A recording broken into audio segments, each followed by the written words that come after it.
अस्सलाम वालेकुम दोस्तों, मेरा नाम है ज़ुबैर याकूब और आप देख रहे हैं मोहित इन्फो। तुर्गत अलप सल्तनत उस्मानिया के गाजी थे। वो अर्तुगरुल के सच्चे दोस्त, साथी और हमदर्द थे।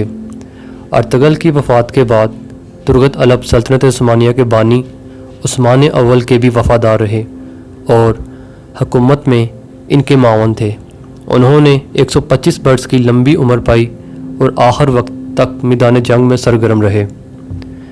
बचपन में मंगोलों ने इनके वालिदैन को शहीद कर दिया था। इनका हथियार इनका मशहूर कुल्हाड़ा था और वो वाहद जंगजू हैं जिन्होंने तेगो सना की बजाय कुल्हाड़े को अपना हथियार बनाया।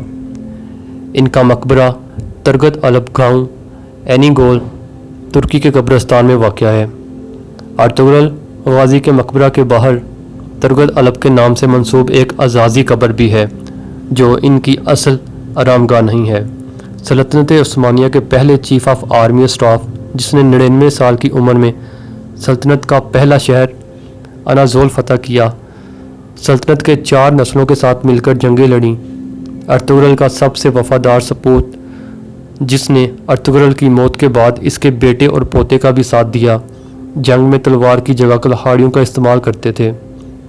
ज़िंदगी में 7 कुल्हाड़ियाँ इस्तेमाल की जो आज इस्तांबुल के मिलिट्री अजायब घर में मौजूद हैं। 125 साल की उम्र में एक किला को फतह करते वक्त इस हालत में शहीद हुए कि कुल्हाड़ी इनके हाथ में थी और सीने से खून बह बह कर रेतली ज़मीन को सिराब कर रहा था। मैं उम्मीद करता हूँ कि ये इन्फॉर्मेशन आपको अच्छी लगी होगी। अगर इन्फॉर्मेशन अच्छी लगे तो इसे लाइक कीजिए और इसको शेयर कीजिए। मैं मिलूँगा आपसे एक नई वीडियो में। तब तक के लिए आप अपना बहुत सा ख्याल रखिएगा। Thanks for watching this video. Allah हाफिज़।